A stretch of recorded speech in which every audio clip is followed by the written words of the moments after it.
Hello everyone, good evening. Welcome to our channel All is Scholars. Today we will continue our chapter that is going on force and laws of motion, and today is the lecture number 8 of this chapter. So let's start. What we will see today? Today we will see about gravitation. I think all of you have heard this word gravitation. So today we will do gravitation, okay? Actually होता क्या है, gravitation मतलब ही है कि अर्थ जो कोई भी object को जो अपनी तरफ खींचती है, जिसकी वजह से हम लोग यहाँ पे स्टेबल है, अदरवाइज हम लोग क्या होते हैं, उड़ने लगते हैं। ठीक है, ग्रेविटेशन फोर्स की वजह से क्या होता है कि हम स्टेबल है, हम कोई काम कर सकते हैं, क्योंकि अर्थ हमें अपनी ओर खींचे हुए है। अगर अर्थ हमें अपनी ओर ना खींचे रहे तो हम क्या करेंगे, हम ऊपर की तरफ उड़ने लगेंगे। दैट मीन कोई भी चीज स्टेबल नहीं रहेगा अर्थ में। क्या होगा, स्टेबल नहीं होगा तो क्या होगा कि हम कुछ भी नहीं कर सकते। ठीक है, हम मतलब आपस में चल नहीं सकते हैं, कोई चीज बना नहीं सकते हैं, अर्थ पे कोई चीज को स्टेबल नहीं रख सकते, कोई भी चीज स्टेशनरी तो हो ही नहीं सकता।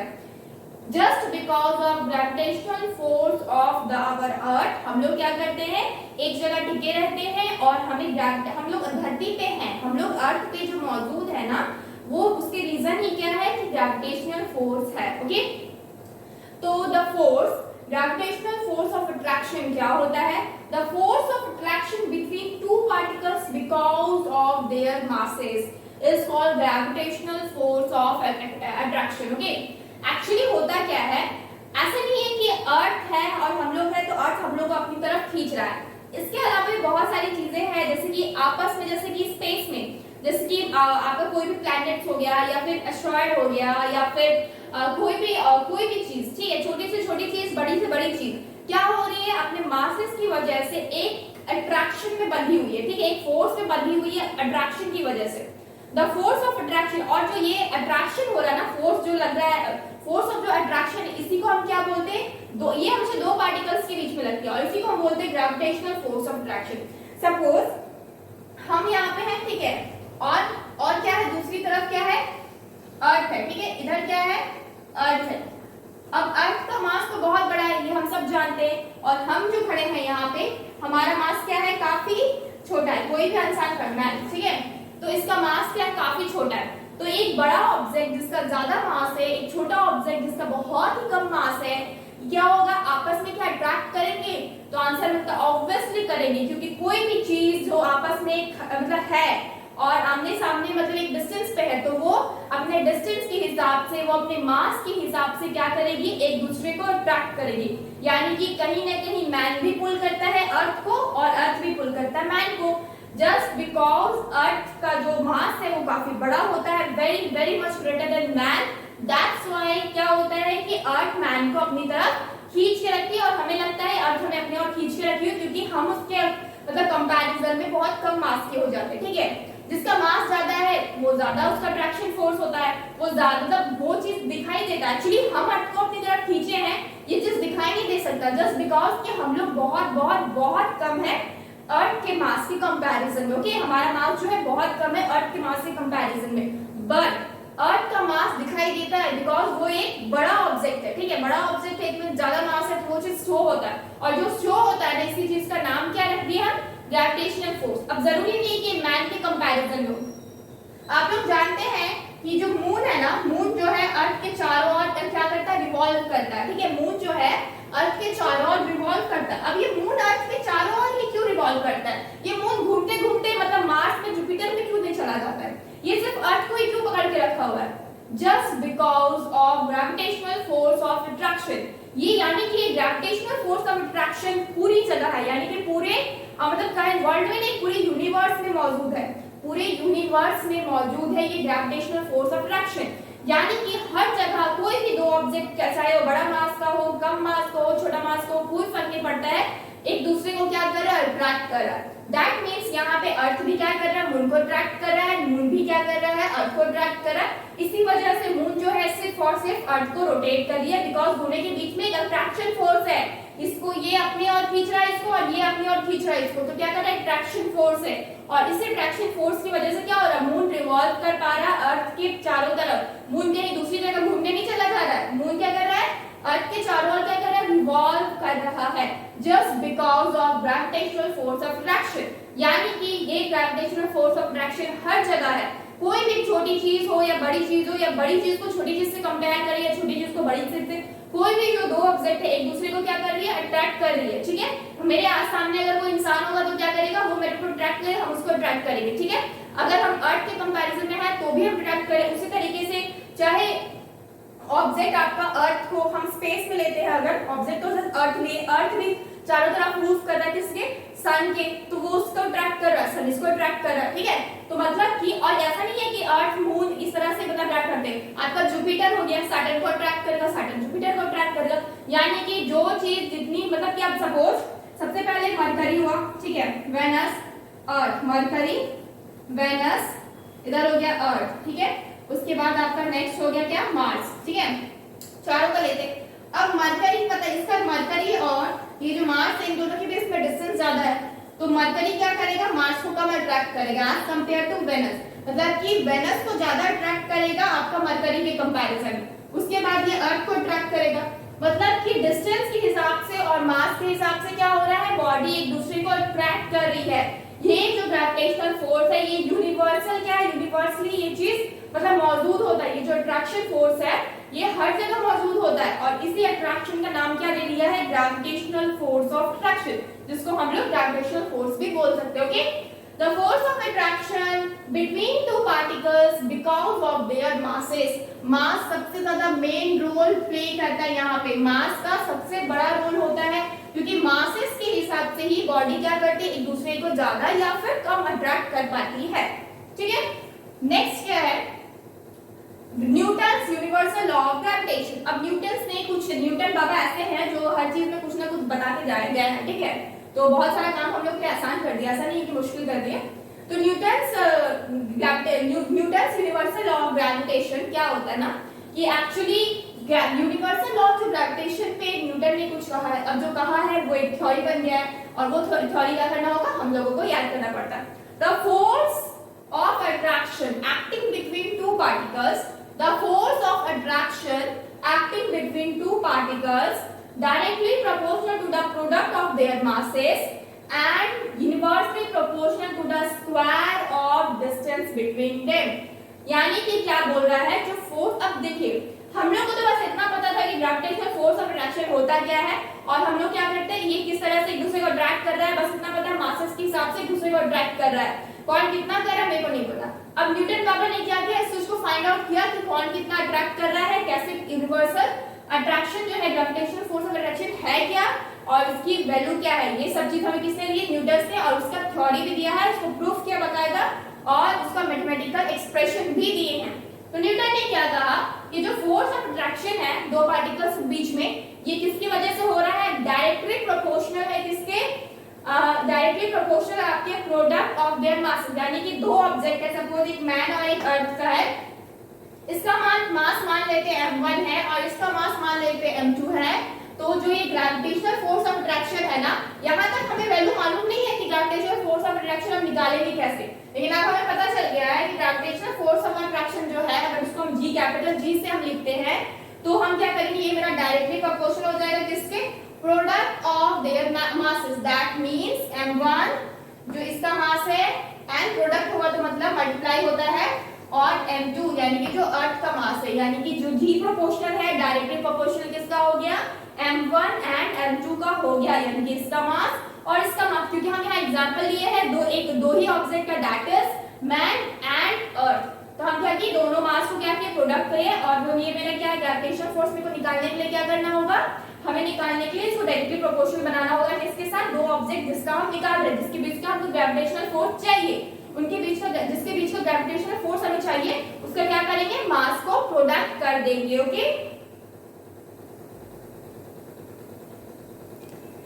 नेक्स्ट क्या है ना, कि ये चीज को बता दी, इसके अलावा एक और चीज बताएं, एंड क्या बताएं, inversely proportional to the square of distance between them. यानी कि ऑब्वियसली इन दोनों के बीच में क्या है, एक डिस्टेंस है, मान लीजिए जिसको हम r से डिनोट करते हैं, एक डिस्टेंस है जिसको हम लोग r से डिनोट करते हैं। अब ये क्या है, अब मेरे को तो ये बताया गया है कि ये तो डायरेक्टली प्रोपोर्शनल है किसके, m1 एंड m2 के, लेकिन ये इनवर्सली प्रोपोर्शनल भी है किसके, square of the distance between them है। मान लीजिए कि r अगर डिस्टेंस है तो इसका स्क्वायर क्या हो जाएगा, G इज इनवर्सली प्रोपोर्शनल, मतलब 1/r²। ठीक है, यही हो जाएगा ना।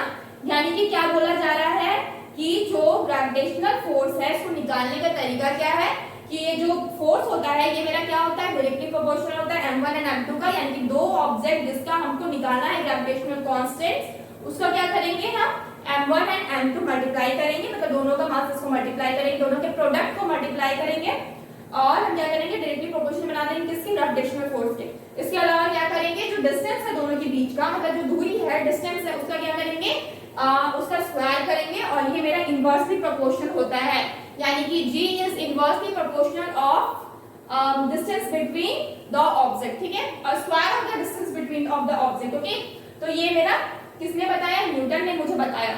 और यही चीज क्या है, यही मेरा क्या कहलाता है, Newton's universal law of gravitation. We will say that this is called Newton's gravitational law of gravitation. ठीक है, Newton's universal law of gravitation. Okay, अब इसको हम थोड़ा अच्छा से बताते हैं ताकि समझ में आए कि एक्चुअली हुआ क्या और न्यूटन ने कहा क्या। तो ये तो बस एग्जांपल बताते। अब सपोज क्या है, ये मेरा मास है, ये मेरा एक ऑब्जेक्ट है जिसका मास क्या है, m1 है। ठीक है, ये मेरा यहाँ पे एक ऑब्जेक्ट है जिसका मास क्या है, m2 है। ठीक है, इन दोनों के बीच में क्या है, एक मेरा डिस्टेंस है जिसको हम r से डिनोट करते हैं। ओके, अब according to Newton's universal law of gravitation क्या मिलता है हमें, g is directly proportional to what, to m1 and m2।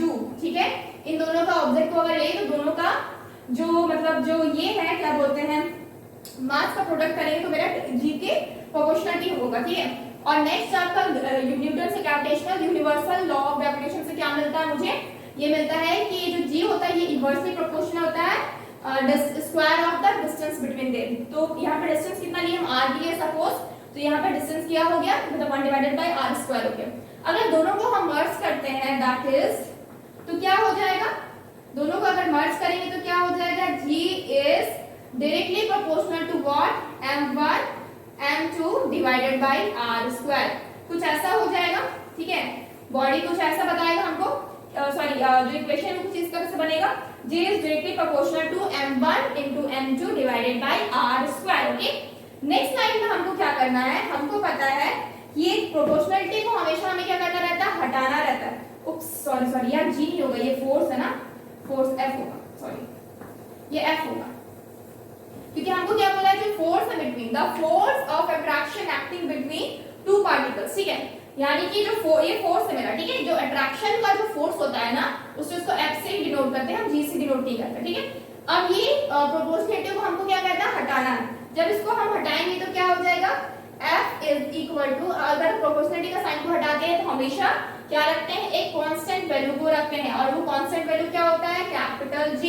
यानी कि capital G m1 m2 divided bye कितना हो जाएगा, r²। यानी कि जो फोर्स मिल गया यहाँ पे उसकी वैल्यू कितनी आ गई, f इज इक्वल टू क्या हो गया, g m1 m2 divided by r²। यानी कि जो attraction of force of attraction है उसका वैल्यू क्या है, f है, और यहाँ पे जो हम कांस्टेंट वैल्यू लिए वो क्या है मेरा, g है। ठीक है, अब ये g होता क्या है, यहाँ पे जो g आता है वो यहाँ पे कहलाता है, दिस g इज कॉल्ड, यानी कि capital G is called gravitational constant. ये एक मेरा कांस्टेंट टर्म है, कैपिटल G मेरा कांस्टेंट है, यानी कि हर जगह कांस्टेंट रहेगा। तो इसको हम क्या बोलेंगे, gravitational constant, gravitational constant, this capital G is called gravitational constant. ठीक है, और ये जो g होता है अभी हम क्या बताएं कि हर जगह इक्वल रहता है, यानी कि जो ग्रेविटेशनल कांस्टेंट होता है हर जगह, चाहे यूनिवर्स में लीजिए, चाहे आप अर्थ में लीजिए, या फिर कहीं भी आप चले जाइए, पूरे मतलब कहीं भी आप चले जाइए, एक्चुअली कहीं भी, तो आपको क्या मिलेगा, जो ये मेरा कैपिटल G है ये हमेशा हर जगह कांस्टेंट मिलेगा। इसलिए इसको हम क्या बोल सकते हैं, यूनिवर्सल कांस्टेंट या फिर यूनिवर्सल ग्रेविटेशनल कांस्टेंट। ठीक है, हम लोग क्या बोलेंगे, universal gravitational constant, gravitational constant. ठीक है, यानी कि क्या हो जाएगा, इसको बोलेंगे यूनिवर्सल ग्रेविटेशनल कांस्टेंट। अब एक चीज, ये जो अट्रैक्शन होता है फोर्स का, ठीक है, यहाँ पे न्यूटन का थर्ड लॉ क्या काम करता है वो बताते हैं। यहाँ पे एक फोर्स लगता है जिसको हम लोग F12 बोलते हैं, यानी कि 1 पे फोर्स लग रहा है, किसकी वजह से, 2 की वजह से, और वो किसके टुवर्ड्स है, ये आपका M2 की तरफ है। दूसरी तरफ ये जो फोर्स है ये मेरा F2 लगता है M1 की वजह से, ठीक है, यानी कि मास 1 की वजह से, M1 की वजह से लगता है, तो इसको हम क्या बोलेंगे, F21, यानी कि ये 2 पे लग रहा है किसकी वजह से, 1 की वजह से, और ये टुवर्ड्स किसके होता है, M1 के होता है, ठीक है। तो यहाँ पे दो फोर्स यहाँ पे काम कर रहा है, ठीक है, इसको रफ करते हैं। दो फोर्स काम कर रहा है। अब हमें पता चल गया कौन क्या फोर्स है। ये मेरा वेक्टर क्वांटिटी है, क्या है, मेरा वेक्टर क्वांटिटी है, इसलिए हम लोग क्या लिखते हैं, F, क्योंकि यहाँ पे मेरा डायरेक्शन भी शो कर रहा है, ये मेरा इस डायरेक्शन में फोर्स हमेशा क्या होता है, एक वेक्टर क्वांटिटी हो तो डायरेक्शन भी शो करता है, तो क्या हो जाएगा, F12 is equal to minus का F21 वेक्टर का साइन लगेगा, ठीक है। अब एक्चुअली जो वेक्टर का साइन है ये क्या डिनोट करता है कि ये मेरा क्या है, एक वेक्टर क्वांटिटी है, फोर्स ऑब्वियसली एक वेक्टर क्वांटिटी होता है, एंड ये जो नेगेटिव का साइन है ये क्या शो करता है कि डायरेक्शन क्या है, आपका ऑपोजिट है, यानी कि एक इस डायरेक्शन में मूव कर रहा है और एक इस डायरेक्शन को दिखा रहा है, ठीक है। तो we will say that Newton's third law of motion says, Newton's third law of motion says, क्या बोलता है, एक्शन इज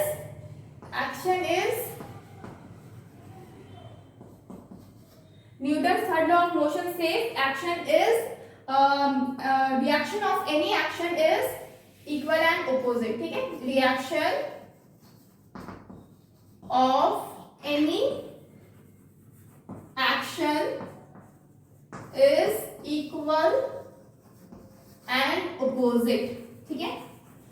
तो यहाँ पे क्या कर रहा है, मेरा न्यूटन्स का थर्ड लॉ भी काम कर रहा है, यानी कि F12 क्या हो जाएगा, माइनस ऑफ F21, ठीक है। तो ये मेरा क्या चीज प्रूफ हुआ, हमको पता चल गया G मेरा क्या है, और G को हम क्या बोलते हैं, ग्रेविटेशनल कांस्टेंट बोलते हैं, और यहाँ पे न्यूटन्स का थर्ड लॉ किस तरीके से काम करे, यानी कि दो बॉडी अगर हो तो उसमें न्यूटन का थर्ड लॉ भी काम करता है, ओके। नेक्स्ट क्या है, unit and value of universal gravitational constant capital G।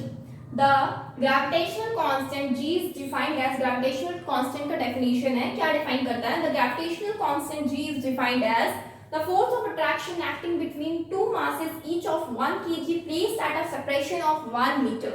कहा जा रहा है ग्रेविटेशनल कांस्टेंट है क्या, कैपिटल G है, और इसको डिफाइन करते हैं, जो मेरा फोर्स ऑफ अट्रैक्शन होता है वो दो ऐसे मासेस के बीच में मतलब अट्रैक्ट हो रहा है जिसका क्या है, आपका मास क्या है, 1 kg एंड 1 kg, एंड जो उसका सेपरेशन है यानी कि जो डिस्टेंस है दोनों के बीच का ऑब्जेक्ट का क्या हो जाएगा, 1 मीटर। अब हमको पता है, जो हम पहले देखे उसमें हमको पता है कि जो फोर्स है मेरा वो कितना निकला, मेरा G M1 M2 divided bye क्या था, R²। अगर हम यहाँ से G का वैल्यू निकालना चाहें तो बहुत इजीली निकाल सकते हैं। G क्या हो जाएगा आपका, अगर हम क्या करें, इधर आ गया तो मेरा क्या हो जाएगा, F, G नीचे आ जाएगा तो, और इधर ये F इधर चला जाएगा नीचे, तो क्या हो जाएगा F R² divided by M1 and M2, ठीक है, ये हो जाएगा, ठीक है, इधर चला जाएगा और M1 M2, ठीक है, हाँ ठीक है। अब मेरे को पता है तो इसका यूनिट क्या हो जाएगा, मेरे को पता है F का यूनिट क्या होता है, फोर्स का न्यूटन होता है, R का यूनिट क्या हो जाएगा, R का यूनिट यानी कि डिस्टेंस है तो मीटर हो जाएगा, तो मीटर का स्क्वायर हो जाएगा क्योंकि R² है। अब नेक्स्ट क्या हो जाएगा, M1 इंटू M2 यानी कि kg इंटू kg, यही हो जाएगा, यानी कि kg का स्क्वायर, यानी कि जो G है उसका यूनिट कितना निकल गया, न्यूटन मीटर स्क्वायर पर kg स्क्वायर, यानी कि यूनिट ऑफ ग्रेविटेशनल कांस्टेंट क्या है, यूनिट ऑफ ग्रेविटेशनल कांस्टेंट क्या है, Newton metre square per KG square. किस तरीके से आया ये भी हम दिखा देंगे, ठीक है। नेक्स्ट अब इसका वैल्यू क्या होता है, the value of gravitational constant, क्योंकि मेरा कांस्टेंट टर्म है, the value of gravitational constant, gravitational constant क्या हो जाएगा, इज इक्वल टू कितना हो जाएगा, इसका जो वैल्यू होता है ये कितना हो जाएगा, 6.67 इंटू 10 के पावर में -11 Newton metre square per KG square, okay. क्या हो जाएगा इसका value, 6.67 into 10 to the power -11 Newton metre square per KG square, ठीक है। तो इसका यूनिट यही है, ठीक है। तो यानी कि अगर मेरा सपोज, अब मेरा नेक्स्ट हम क्या स्टेप लेंगे, नेक्स्ट हम क्या देखेंगे कि जो मेरा m1 है ना, अगर ये m1 is equal to m2 होगा, यानी कि जब मेरा यहाँ पे बोला गया ना 1 kg लेने के लिए, तो जब मेरा m1 is equal to m2 is equal to 1 kg होगा, और मेरा जो r है, यानी कि जो r है वो मेरा 1 मीटर का होगा, तब क्या होगा, तब मेरा फोर्स कितना आता है, ठीक है। सपोज इसको हम ड्रॉ करें, अगर मेरा क्या हो जाएगा, m1 is equal to m2 is equal to 1 kg and जो r है वो 1 मीटर होगा, तो क्या होगा, तो फोर्स इज इक्वल टू क्या हो जाएगा, g m1 m2 divided bye r square, यानी कि g कितना है, ये तो मेरा 6.67 इंटू 10 के पावर है -11, क्योंकि ये कांस्टेंट होता है तो हर जगह कांस्टेंट होगा। कितना है ये, Newton metre square divided by kg square, ठीक है। और ये किससे मल्टीप्लाइड होगा, ये किससे मल्टीप्लाइड होगा, m1 और m2 जो कि 1 kg का है, और ये नेक्स्ट ये भी 1 kg का है, डिवाइडेड बाय क्या हो जाएगा, r स्क्वायर, यानी कि 1 मीटर इंटू 1 मीटर, ओके। अब हम क्या जानते हैं कि इधर तो मेरा क्या है, ये मेरा f की वैल्यू है, तो क्या है मेरा, ये तो मेरा 1 इंटू 1 सब मल्टीप्लाई होने पर मेरे को फाइनली कितना मिल जाएगा, 6.67 इंटू 10 के पावर में -11, ठीक है, यही मिलेगा। और क्योंकि 1 1 मल्टीप्लाई हो तो 1 ही मिलेगा, और ये मीटर मीटर कैंसिल हो गया इससे, और ये केजी केजी कैंसिल हो गया इससे, यानी क्या आ गया, न्यूटन। और फोर्स का यूनिट क्या होता है, न्यूटन होता है, ठीक है। यानी कि हमें पता चला, अगर मेरा m1 is equal to m2, हम लिखते हैं यहाँ पे if m1 is equal to m2 is equal to 1 kg होगा and r is equal to 1 metre होगा, उस टाइम पे क्या होगा, जो मेरा f की वैल्यू है, f इज इक्वल टू क्या हो जाएगा, कैपिटल G, ठीक है। Then f is equal to capital G, ये चीज हम प्रूफ हो गया। यानी कि जब भी मेरा 1 kg आपका मास होगा दोनों ऑब्जेक्ट का, और जो डिस्टेंस बिटवीन टू ऑब्जेक्ट है ये 1 मीटर होगा, तो क्या होगा, हमेशा मेरा f जो है वो मेरा इक्वल टू क्या होगा, g के इक्वल होगा, यानी कि जो फोर्स ऑफ अट्रैक्शन है वो क्या होगा, ग्रेविटेशनल कांस्टेंट के इक्वल होगा, एंड दैट इज, और वो क्या होगा, f is equal to g is equal to 6.67 into 10 के पावर है -11, ओके। वैल्यू मतलब दोनों की सेम आएगी, अलग अलग आपका यूनिट होगा, जैसे कि इसका यूनिट न्यूटन हो जाएगा, और इस g का यूनिट क्या हो जाएगा, न्यूटन मीटर स्क्वायर पर kg स्क्वायर, ठीक है। नेक्स्ट क्या है, हम निकालेंगे the gravitational force of attraction between moon and earth, earth और मून के बीच। अभी तो हम क्या लिए थे, एक नॉर्मल आपका छोटा सा ऑब्जेक्ट लिए थे, और अर्थ के बीच में हम निकाले थे, जहां मेरा मतलब कि जब हम आपका जो नॉन हेवनली बॉडीज है उसको लिए थे, अब हम हेवनली बॉडीज को लेते हैं, तो देखते हैं यहाँ पे क्या फर्क पड़ता है। तो हम जानते हैं जो फोर्स ऑफ अट्रैक्शन क्या होता है, g into m1 into m2 divided bye क्या हो जाएगा, r स्क्वायर, ठीक है। अब f क्या हो जाएगा, इज इक्वल टू g कितना है, तो कांस्टेंट है, यानी कि 6.67 इंटू 10 के पावर में -11, ओके। -11 न्यूटन मीटर स्क्वायर पर kg स्क्वायर, मल्टीप्लाई m1 क्या होता है, क्या है, मास ऑफ मून दिया हुआ हमको, m1 और m2 निकाला, मास ऑफ मून m1 लेते हैं और मास ऑफ अर्थ m2 लेते हैं। मास ऑफ मून का जो मास है वो कितना है, 7.36 into 10 to the power 22 kg, और अर्थ का जो मास है वो क्या है, 5.96 into 10 to the power 24 kg। तो ये क्या है, 37.36 इंटू 10 के पावर में 22 kg, ठीक है। और जो अर्थ का है उसका मास कितना है, 5.96 इंटू 10 के पावर में 24 kg, ठीक है। डिवाइड कर देते हैं, किससे, आर स्क्वायर से करेंगे, डिस्टेंस भी हम लिख चुके हैं ऑलरेडी, डिस्टेंस क्या है, आर कितना है, 3.8 into 10 to the power 3.80 into 10 के पावर में कितना है, 8, ठीक है, ये आपका है, तो इसका स्क्वायर चाहिए, यानी कि आर स्क्वायर चाहिए, 3.8 इंटू 10 टू द पावर 8 का स्क्वायर कर दिए, ठीक है। अब इन सारी चीजों को कैलकुलेट करके क्या मिलेगा, ये जो आर स्क्वायर है यानी कि ये मीटर स्क्वायर होगा, मीटर और ये मीटर यहाँ पे कैंसिल आउट हो जाता है, केजी और यहाँ पे केजी कैंसिल आउट हो जाता है, तो हमें वैल्यू क्या आती है, मीटर में आती है। तो इसका जो वैल्यू होगा कैलकुलेट कीजिएगा तो मिलेगा 2 इंटू 10 के पावर में 20 न्यूटन, ठीक है, 20 न्यूटन। यानी कि हम देख रहे हैं जब भी मेरा बॉडी हेवनली बॉडीज रहेगा तो वैल्यू जो आता है वो मेरा क्या होता है, सिग्निफिकेंट होता है, ठीक है। और जब मेरा heavenly body non heavenly bodies को लेते हैं तो हम क्या करते हैं, जो मेरे वैल्यूज आते हैं यानी कि जो force of attraction of force आता है, फोर्स ऑफ अट्रैक्शन आता है, वो क्या आता है मेरा इनसिग्निफिकेंट आता है, okay. So now will see some properties of what constant gravitational constant, okay. Next क्या है, ये कुछ फैक्ट्स है जो मेरे ग्रेविटेशनल कांस्टेंट को लेकर है, ठीक है, तो ग्रेविटेशनल फोर्स को लेकर है, ठीक है।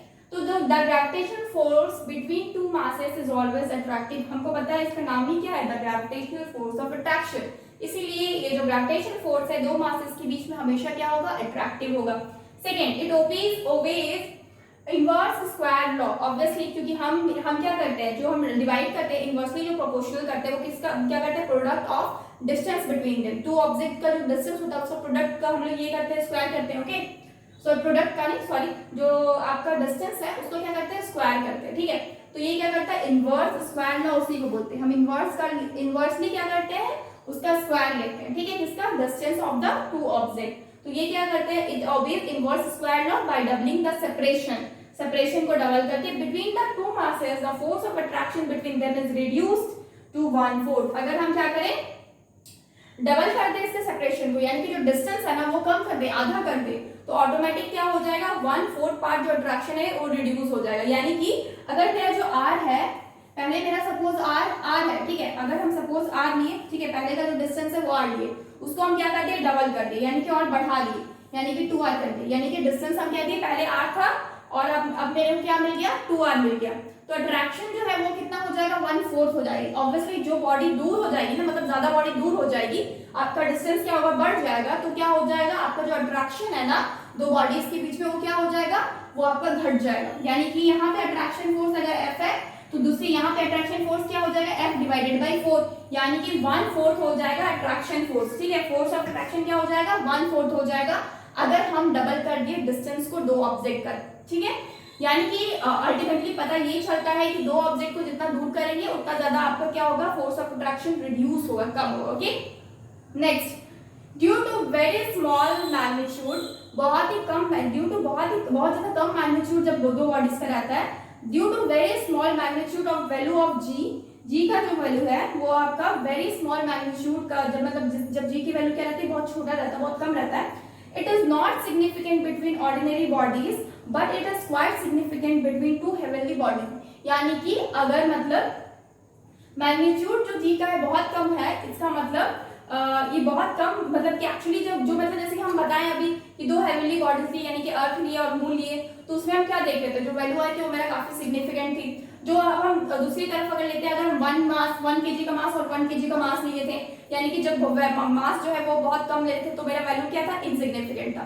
तो यहाँ पे बस वही चीज बताया गया है कि ये जो बॉडीज होती है डिपेंड की, जो जी है एक्चुअली ये जी कहीं ना कहीं मतलब आपको बॉडीज की वजह से भी क्या होती है, मतलब डिफर करती है, ठीक है, बॉडीज भी मतलब इसके ऊपर इफेक्ट डालता है। तो ये कुछ पार्ट हो गया इंपॉर्टेंट चीज जो मेरा जी के लिए जाना जरूरी है, यानी कि जी और इसका ग्रेविटेशनल फोर्स, ये दोनों के लिए ही जाना जरूरी है।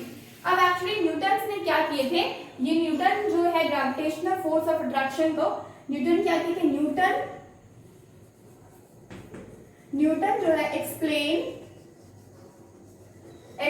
Gravitational force of attraction, explain law of gravitation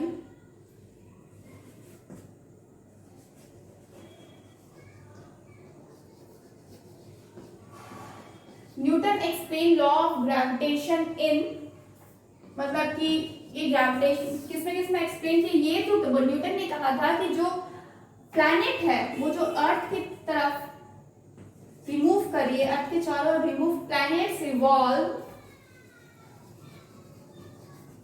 around sun.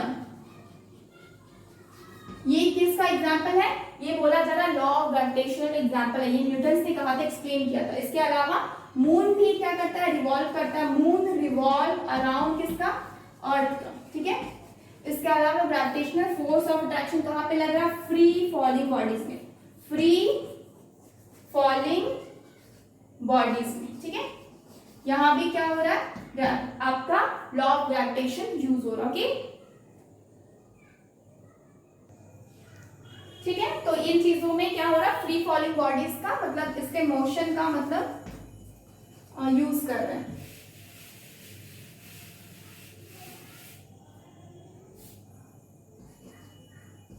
ठीक है, यानी कि न्यूटन क्या कर रहा है, यूज किए थे, Newton used law of gravitation to explain, पहला था प्लैनेट रिवॉल्व अराउंड सन, दूसरा moon revolve around sun around earth, and third one क्या था, फ्री फॉलिंग बॉडीज का मोशन। फ्री फॉलिंग जो बॉडीज है उसके मोशन को हम न्यूटन ने अपने ग्रेविटेशनल लॉ को बताते हुए एक्सप्लेन किया था। ठीक है, ये चीज उसमें बोला जा रहा है कि आपका ग्रेविटेशनल लॉ क्या कर रहा है, काम कर रहा है। ओके फ्रेंड्स, आज इतना ही रखते। Okay, tomorrow we will continue with this chapter. Okay, please like this video and subscribe our channel, that is All Is Scholars. Please subscribe our channel and download our app, that is cscsindia.com. Please download our app for more videos and subscribe our channel. Thank you so much. Goodbye and take care.